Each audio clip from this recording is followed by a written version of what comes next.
বিষ্ণুবাহনের দিগ্বিজয়। বিষ্ণুবাহন খাসা ছেলে, তাহার নামটি যেমন জমকালো, তার কথাবার্তা চালচলনও তেমনি।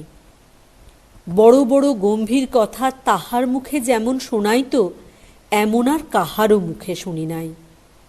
সে যখন টেবিলের উপর দাঁড়াইয়া হাত পা নাড়িয়া দুঃশাসনের রক্তপাত অভিনয় করিত, তখন আমরা সবাই উৎসাহে হাততালি দিয়া উঠিতাম। কেবল দুই একজন হিংসুটে ছেলে নাক সিটকাইয়া বলিত, ওরকম ঢের ঢের দেখা আছে। ভূত এই হিংসুটে দলের সর্দার। সে বিষ্ণুবাহনকে ডাকিত খগা।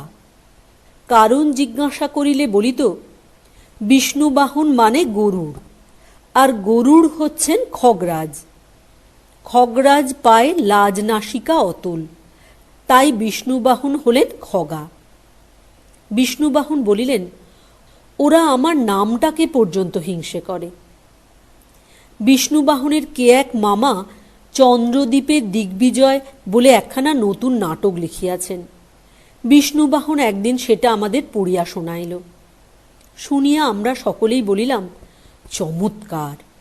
বিশেষত যে জায়গায় চন্দ্রদ্বীপ আয়ে আয়ে কাপুরুষ, আয়ে শত্রু আয়ে রে বলিয়া নিষাদ রাজার সিংহ দরজায় তলোয়ার মারিতেছেন, সেই জায়গাটা পড়িতে পড়িতে বিষ্ণুবাহন যখন হঠাৎ আয় শত্রু আয় বলিয়া ভূতর ঘাড়ে ছাতার বাড়ি মারিল, তখন আমাদের এমন উৎসাহ হইয়াছিল যে আর একটু হইলেই একটা মারামারি বাঁধিয়া যাইত। আমরা তখনই ঠিক করিলাম যে ওটা অ্যাক্টিং করিতে হইবে। ছুটির দিনে আমাদের অভিনয় হইবে। তাহার জন্য ভিতরে ভিতরে সব আয়োজন চলিতে লাগিল। রোজ টিফিনের সময় আর ছুটির পরে আমাদের তর্জন গর্জনে পাড়া শুদ্ধ লোক বুঝিতে পারিত যে একটা কিছু কাণ্ড হইতেছে। বিষ্ণুবাহন চন্দ্রদ্বীপ সাজিবে, সেই আমাদের কথাবার্তা শিখাইত, আর অঙ্গভঙ্গি লম্ফঝম্ফ সব নিজে করিয়া দেখাইত। ভূতর দল প্রথমটা খুব ঠাট্টা বিদ্রুপ করিয়াছিল, কিন্তু সেদিন বিষ্ণুবাহন কোথা হইতে একরাশ নকল গোঁফদাড়ি, কতকগুলো তীর ধনুক আর রূপালী কাগজে মোড়া কাঠের তলোয়ার আনিয়া হাজির করিল। সেই দিন তাহারা হঠাৎ কেমন মুশরাইয়া গেল। ভূতর কথাবার্তা ও ব্যবহার বদলাইয়া আশ্চর্য রকম নরম হইয়া আসিল, এবং বিষ্ণুবাহনের সঙ্গে ভাব পাতাইবার জন্য সে হঠাৎ এমন ব্যাকুল হইয়া উঠিল যে ব্যাপার দেখিয়া আমরা সকলেই অবাক হইয়া রহিলাম। তার পরদিনই টিফিনের সময় সে একটা ছেলেকে দিয়া বলিয়া পাঠাইল যে দূত হোক পেয়াদা হোক, তাহাকে যাহা কিছু সাজিতে দেওয়া যাইবে সে তাহাই সাজিতে রাজি আছে। শেষ দৃশ্যে রণস্থলে মৃতদেহ দেখিয়া নিষাদরাজের কাঁদিবার কথা। আমরা কেহ কেহ বলিলাম, আচ্ছা ওকে মৃতদেহ সাজতে দাও। বিষ্ণুবাহন কিন্তু রাজি হইল না। সে ছেলেটাকে বলিল, জিজ্ঞাসা করে আয় সে তামাক সাজতে পারে কিনা। শুনিয়া আমরা হো হো করিয়া খুব হাসিলাম, আর বলিলাম, এইবার ভূতর মুখে জুতো। তারপর একদিন আমরা হরিদাসকে দিয়ে একটা বিজ্ঞাপন লেখাইলাম। হরিদাস ছবি আঁকিতে জানে, তার হাতের লেখাও খুব ভালো। সে বড় বড় অক্ষরে একটা সাইনবোর্ড লিখিয়া দিল, চন্দ্রদ্বীপের দিগ্বিজয়, 14ই আশ্বিন, সন্ধ্যা 6 ঘটিকা। আমরা মহা উৎসাহ করিয়া সেইটা স্কুলের বড় বারান্দায় টাঙাইয়া দিলাম। কিন্তু পরের দিন আসিয়া দেখি কে যেন চন্দ্রদ্বীপ কথাটাকে কাটিয়া মোটা মোটা অক্ষরে লিখিয়া দিয়াছে বিষ্ণুবাহন, বিষ্ণুবাহনের দিগ্বিজয়। ইহার উপর ভূত আবার গায়ে পড়িয়া বিষ্ণুবাহনকে শুনাইয়া গেল, কিরে খগা, খুব দিগ্বিজয় করছিস যে। এমন করিয়া শেষে ছুটির দিন আসিয়া পড়িল। সেদিন আমাদের উৎসাহ যেন ফাটিয়া পড়িতে লাগিল। আমরা পর্দা ঘেরিয়া তক্তা ফেলিয়া মস্ত স্টেজ বাঁধিয়া ফেলিলাম। অভিনয় দেখিবার জন্য দুনিয়া শুদ্ধ লোককে খবর দেওয়া হইয়াছে। 6টা না বাজিতেই লোক আসিতে আরম্ভ করিয়াছে। আমরা সকলে তাড়াহুড়া করিয়া পোশাক পরিতেছি। বিষ্ণুবাহন ছুটাছুটি করিয়া ধমক ধামক দিয়া সকলকে ব্যতিব্যস্ত করিয়া উপদেশ দিতেছে। দেখিতে দেখিতে সমস্ত যখন ঠিকঠাক হইল, তারপর ঘণ্টা দিতেই স্টেজের পর্দা সরসর করিয়া উঠিয়া গেল, আর চারিদিকে খুব হাততালি পড়িতে লাগিল। প্রথম দৃশ্যেই আছে চন্দ্রদ্বীপ তাহার ভাই বজ্রদ্বীপের খোঁজে আসিয়া নিষাদ রাজার দরজায় উপস্থিত হইয়াছেন এবং খুব আড়ম্বর করিয়া নিষাদ রাজাকে আয় শত্রু আয় বলিয়া যুদ্ধে ডাকিতেছেন।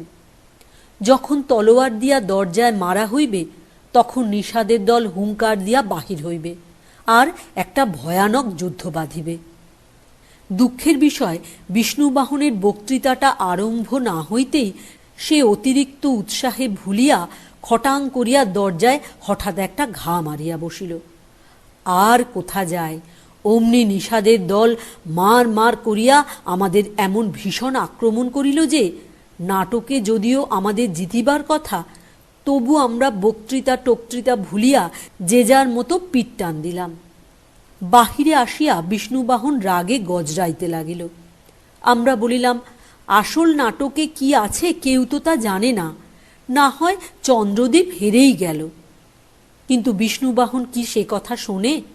সে লাফাইয়া ধমকাইয়া হাত পা নাড়িয়া শেষটায় নাটকের বইয়ের উপর এক কালির বোতল উল্টাইয়া ফেলিল এবং তাড়াতাড়ি রুমাল বাহির করিয়া কালি মুছিতে লাগিল। ততক্ষণে এদিকে দ্বিতীয় দৃশ্যের ঘণ্টা পড়িয়াছে। বিষ্ণুবাহন ব্যস্ত সমস্ত হইয়া আবার আসরে নামিতে গিয়াই পা হড়কাইয়া প্রকাণ্ড এক আছাড় খাইল। দেখিয়া লোকেরা কেহ হাসিল, কেহ আহা আহা করিল, আর সব গোলমালের উপর সকলের চাইতে পরিষ্কার শোনা গেল ভূতর চড়া গলায় চিৎকার, বাহুবা বিষ্ণুবাহন।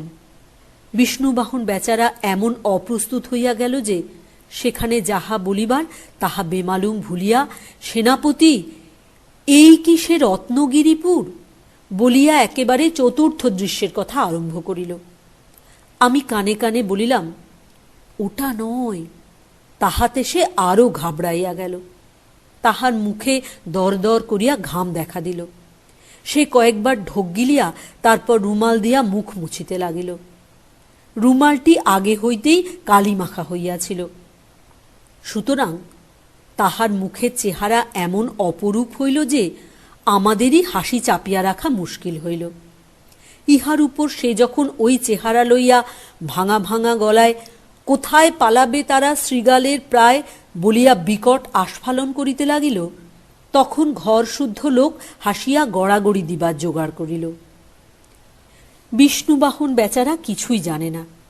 সে ভাবিল শ্রোতাদের কোথাও একটা কিছু ঘটিয়াছে, তাই সকলে হাসিতেছে। সুতরাং সে সকলের দৃষ্টি আকর্ষণ করিবার জন্য আরও উৎসাহে হাত পা ছুঁড়িয়া ভীষণ রকম তর্জন গর্জন করিয়া স্টেজের উপর ঘুরিতে লাগিল। ইহাতেও হাসি ক্রমাগতই বাড়িতেছে দেখিয়া তাহার মনে কি যেন সন্দেহ হইল। সে হঠাৎ আমাদের দিকে ফিরিয়া দেখে আমরাও প্রাণপণে হাসিতেছি এবং তাহাকে লক্ষ্য করিয়াই হাসিতেছি। তখন রাগে একেবারে দিক বিদিক ভুলিয়া সে তাহার তলোয়ার দিয়া বিশুর পিঠে সপাং করিয়া একটা বাড়ি মারিল। বিশু চন্দ্রদ্বীপের মন্ত্রী, তাহার মার খাইবার কথাই নয়, সুতরাং সে ছাড়িবে কেন? সে ঠাস ঠাস করিয়া বিষ্ণুবাহনের গালে 2 চড় বসাইয়া দিল। তখন সেই স্টেজের উপরই সকলের সামনে দুজনের মধ্যে একটা ভয়ানক হুড়োহুড়ি কিলাকিলি বাঁধিয়া গেল। প্রথমে প্রায় সকলেই ভাবিয়াছিল ওটা অভিনয়ের লড়াই, সুতরাং অনেকে খুব হাততালি দিয়া উৎসাহ দিতে লাগিল। কিন্তু বিষ্ণুবাহন যখন দস্তুর মতো মার খাইয়া, দেখুন দেখি স্যার, মিছামিছি মারছে কেন বলিয়া কাঁদো কাঁদো গলায় হেডমাস্টার মহাশয়ের কাছে নালিশ জানাইতে লাগিল, তখন ব্যাপারখানা বুঝিতে আর কাহারও বাকি রহিল না। ইহার পর সেদিন যে আর অভিনয় হইতেই পারে নাই, এ কথা বুঝাইয়া বলিবার আর দরকার নাই। ছুটি হইবার 3 দিন পরে বিষ্ণুবাহন তাহার মামার বাড়ি চলিয়া গেল। ওই 3 দিন সে বাড়ি হইতে বাহির হয় নাই, কারণ তাহাকে দেখিলেই ছেলেরা চেঁচায়, বিষ্ণুবাহনের দিগ্বিজয়। স্কুলের গায়ে রাস্তার ধারে প্ল্যাকার্ড মারা, বিষ্ণুবাহনের দিগ্বিজয়। এমনকি বিষ্ণুবাহনের বাড়ির দরজায় খড়ি দিয়া বড় বড় অক্ষরে লেখা,